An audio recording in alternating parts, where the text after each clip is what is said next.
Ici c'est Brest. Ici c'est Brest. Ici c'est Brest. Ici c'est Brest. Qui est de Brest? Elle aime bien Grougy, ma femme. Le doublé de Jérémy Le Doiron. Donnez-lui le ballon d'or. Balle de but pour Honora. La barre entrante. Mais ils sont fous ces Bretons. Ils sont fous ces Brestois. Des grands connaisseurs qui peuvent se permettre de parler à ma place.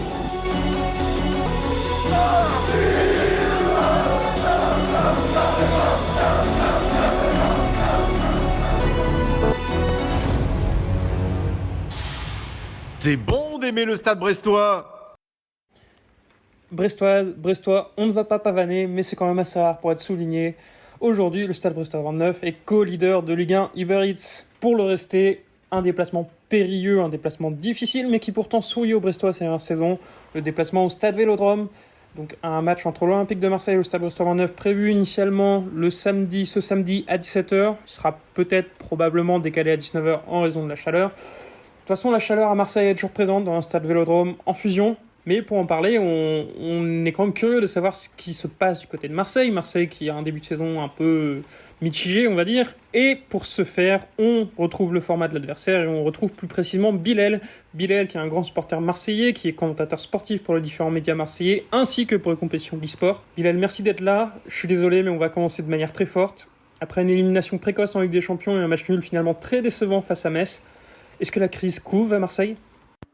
On peut parler d'un début de saison négatif, d'autant plus qu'il y a déjà un des objectifs de la saison qui ne pourra pas être atteint, c'est-à-dire une qualification en Ligue des Champions. Et cet objectif-là avait une importance importante, je ne dirais pas capitale, parce que capital voudrait dire qu'on mettrait en danger la pérennité du club. Là, ce n'est pas le cas. Mais que ce soit pour la fin du mercato et que ce soit pour la prévision de la saison en cours, une qualification fait partie du business plan de l'Olympique de Marseille au vu des recrues et des salaires que sont donnés par la direction. Parler de crise, pour le moment, non. Ce n'est pas une crise parce que les éléments font que l'élimination contre le Panathinaikos au travers d'un match assez ubuesque, entaché d'erreurs d'arbitrage assez importantes, font que finalement les supporters, sur le match retour, ils n'ont rien à reprocher aux joueurs. Le premier match face à Reims, il est aussi un peu compliqué, mais on l'emporte un peu sur le fil, même si ce n'était pas foncièrement mérité. Et ensuite, le match face à Metz, encore une fois, je n'aime pas me cacher derrière l'arbitrage, mais énormément d'erreurs qui impactent malheureusement la confiance des joueurs. Ce qui fait qu'aujourd'hui, en ce début de saison, c'est plus la VAR qui est notre pire ennemi que finalement la mise en place de Marcelino. Tu parles du mercato. Rappelez que celui-ci a démarré par l'arrivée d'un nouvel entraîneur, l'Espagnol Marcelino. Peut-être rapidement, qu'est-ce que tu penses de lui ? Est-ce que tu le penses capable d'atteindre les objectifs fixés et notamment avec l'effectif qu'il a actuellement ? Alors le nouvel entraîneur qui est Marcelino, qui a une forte réputation en Espagne, qui est connu pour être un coach très réputé en Espagne non pas pour l'ADN espagnol qui est la conservation de balle et finalement ce style de jeu propre à l'équipe nationale et au Barça, pas du tout, c'est plutôt l'opposé, c'est plutôt un style de jeu assez vertical avec un système en 4-4-2, avec deux ailiers, avec deux attaquants offensifs et avec des latéraux, avec deux récupérateurs. Moi j'étais un peu surpris du choix parce que je pensais qu'on allait rester dans la lignée d'Igor Tudor avec du pressing tout terrain. Là on repasse sur un marquage en zone. Alors sur les matchs amicaux c'était pas vraiment intéressant. Le premier match face à Reims, on a été tous un peu surpris parce que c'était très très moyen, on a vachement subi et finalement on gagne un peu grâce au talent et contre le cours du jeu. Et ensuite, le premier match de Coupe d'Europe a été une énorme déception parce que les jours sont passés totalement au travers. Les infos que j'ai, ils travaillent énormément à l'entraînement, donc je pense qu'il y avait pas mal de joueurs qui étaient émoussés. Mais par contre, on a vu ce que souhaitait proposer l'entraîneur, notamment face au match au Panathinaikos, où sans les erreurs d'arbitrage et sans un scénario assez surprenant, on a pu voir quelle était l'entité recherchée par l'entraîneur. Donc je te dirais qu'on demande tout savoir, on fera un bilan probablement à mi-septembre. Son effectif n'est pas complet, il lui manque encore un ailier gauche, il lui manque une doublure en latéral droit. Probablement qu'il y aura peut-être un ou deux départs avant la fin du mercato. Il y a la blessure de Kondogbia aujourd'hui, on vient nous annoncer 6 semaines d'arrêt pour une entorse au genou. Le mercato n'est pas terminé pour l'OM, il y aura encore des recrues.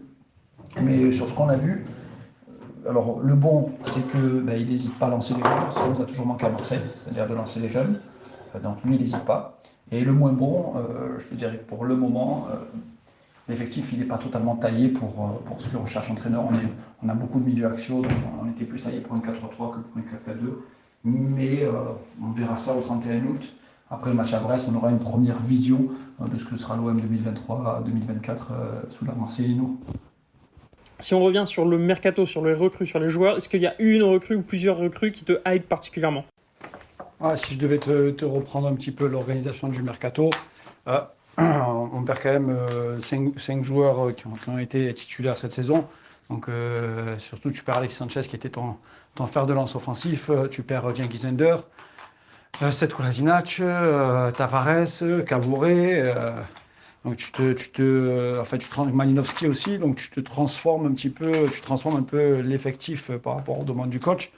Et la recrue phare d'un point de vue historique, j'ai envie de dire, par rapport à ce qu'il a fait dans le passé, c'est quand même Pierre-Emerick Aubameyang, qui pour le moment est le joueur qui répond globalement bien aux attentes, les attentes des supporters. Après, voilà, il y a eu un coup de cœur de ce mercato, c'est Iliman Ndiaye qui quitte la première ligue pour venir à l'OM. Pour le moment, voilà, il est encore en phase de rodage. Ismail Assar aussi, joueur très intéressant dans la percussion. Il nous manquait un peu ce profil-là, capable de désarçonner une défense. Et derrière, Lodi aussi, latéral gauche d'Atletico, très intéressant.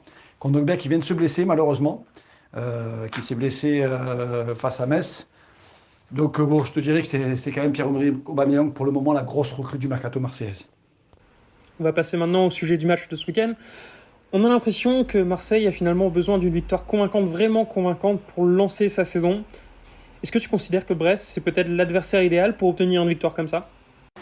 Clairement, vous êtes le genre d'équipe qui, quand ça arrive au Vélodrome, qui a une défaite, ça crée une semaine très compliquée parce que, vu de l'extérieur, Brest, Reims et d'autres clubs, pour les supporters de l'OM, ça reste des petits budgets de Ligue 1, ça reste des équipes, entre guillemets, à la portée largement de l'OM par rapport aux différences de budget. Et on s'en est aperçu, l'année où vous venez nous gagner au Vélodrome, c'était les 2 dernières saisons, c'est la douche froide, quoi, c'est la clim. Donc, je pense que vos 2 victoires vont nous permettre d'appréhender ce match de la manière la plus sérieuse possible. On aura une semaine de travail, ce qui n'est quasiment pas arrivé au coach jusqu'à maintenant. Donc non, je te dirais au contraire, Brest n'est pas du tout vu comme un adversaire à prendre à la légère pour les supporters de l'OM, parce qu'on a une grande expérience de ce genre de confrontation-là. Si on se souvient du match au Vélodrome la saison passée, côté brestois, on a quand même eu l'impression que le Vélodrome a pu exercer une pression très négative sur son équipe en s'agaçant et s'impatientant très rapidement de ne pas voir finalement l'OM balader le Stade Brestois 29. Est-ce qu'on doit s'attendre à la même chose ce week-end ou peut-être que le public marseillais sera plus patient parce qu'on est en début de saison ?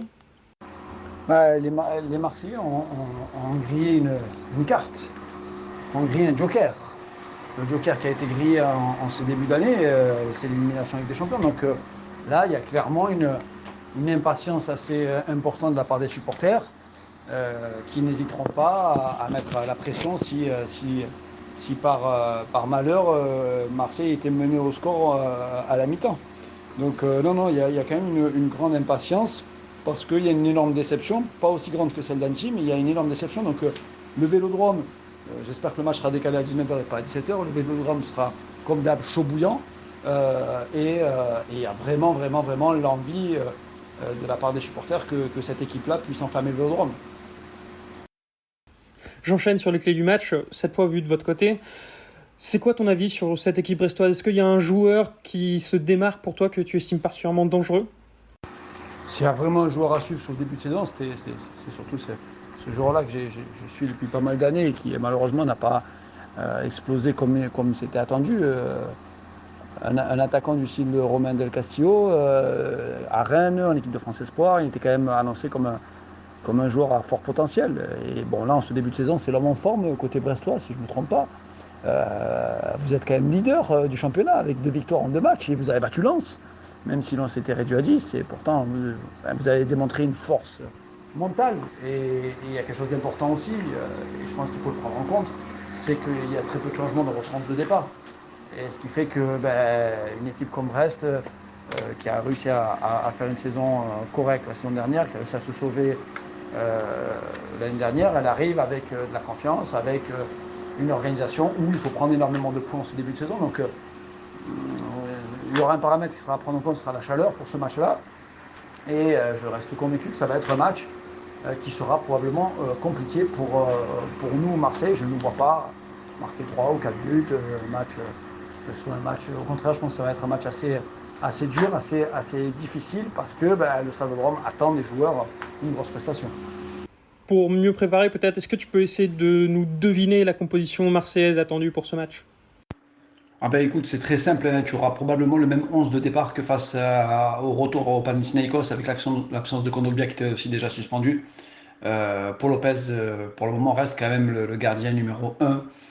Tu auras Chancel Mbamba avec Samuel Gigot, à droite Jonathan Klaus, à gauche Renan Lodi. Devant la défense, deux milieux récupérateurs, la paire Rongetou, celle qu'on surnomme Rongetou, Rongier Verretou. À gauche, Azin Ounahi, qui pour le moment est peut-être le joueur qui est le moins adepte et adapté, j'ai envie de dire plutôt, au système du coach, parce qu'il n'a pas les qualités d'explosivité nécessaires pour jouer sur un couloir. À droite, Ismail Assar, qui est un joueur qui donne envie de lever le vélodrome. Et devant, Iliman Ndiaye et Pierre-Emerick Aubameyang. Même si Ndiaye, pour le moment, n'a pas encore digéré probablement son transfert de cet été. C'est ce 11 de départ probable que tu auras, avec sur le banc Amin Harit, Guendouzi, Balerdi, Isaac Touré. Et deux jeunes qui montent un peu en puissance, c'est François-Régis Muguet, un Camerounais vraiment explosif, et le jeune Souglo qui a marqué face à Metz. Voilà plus ou moins le 11 de départ que tu auras avec les remplaçants. Très bien, merci beaucoup Bilal. On va terminer sur un classique, un pronostic. Je dirais une victoire 2-1 pour Marseille. Je vois pas plus que ce score-là, je ne vois pas marquer beaucoup de buts pour le moment. Donc 2-1, ça nous irait très très bien. Et ça confirmerait un bon début de saison malgré l'élimination. Bon, 2-1 pour Bilal. Je ne donne pas mon pronostic, on le verra, vous pourrez le trouver sûrement ailleurs. Dans tous les cas, on te souhaite un bon match sous la canicule marseillaise, un bon match à tous les supporters brestois, qu'ils fassent le déplacement et qu'ils soient derrière leur télé, sur le Discord, sur Twitter. Pour rappel, rencontre prévue pour l'instant à 17h ce samedi, sera probablement décalée à 19h. Dans tous les cas, on sera derrière et on se dit à la semaine prochaine pour un derby face à Rennes quand même. On enchaîne les grosses échéances et c'est plaisant. C'est pour ça qu'on est en Ligue 1 et ça fait plaisir. Sur ce, bon match et allez Brest, Kenavo.